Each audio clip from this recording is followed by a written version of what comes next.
Uy, may balot. Boss, pabili nga, boss. Balot. Boss, ayan boss. Balot ka, boss. Ilang boss? Magkano ba yan? 3.20. Boss, 3.20. 3.20, mahal naman. Boss, 3.20 na. Parang Mahal kilala na kita, kayo. boss, ah. Parang kilala kita. Parang Kukuha ko lang yung boss. Hindi ako yun. parang ikaw yung sa Bicol, ah. Layo, Muntinlupa ito bago Bicol. Layo naman natin ko, Oo, boss. baka siguro kamukha mo lang yun. Boss, ano, bibili ka ba o hindi? Tanong ka na, Bibili tanong ako, ka. bibili ako. Magkano ba yan? Di bayad yun. Magkano ba yan? 20 nga. O, 20 sige. isa. Sige, bibili ako. Patingin nga. Mainit ba yan? Oh, uy, mainit to. Galing pa to, ano. Oo. Sige. Teka lang, boss, ha?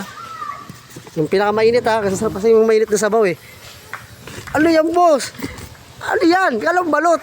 Sabi ko, boss, pambalot. Oh, di ba? Tangina, ang gagawin dyan ba?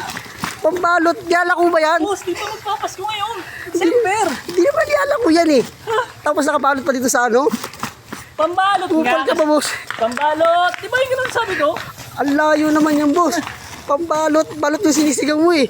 Boss, hindi tayo nagkakaintindihan sa pambalot. Di ba? Tangina, kupal ka talaga, boss. Ano yan? Boss, bumili ka na lang kasi. Paano ko bibili niyan? Para sa inanak mo, boss. Hindi mo nakakain yan, eh. Pasko ngayon, boss, ah. Bumili ka na. Isa lang, oh. Hindi ko bibili niyan. Balutin mo sarili mo.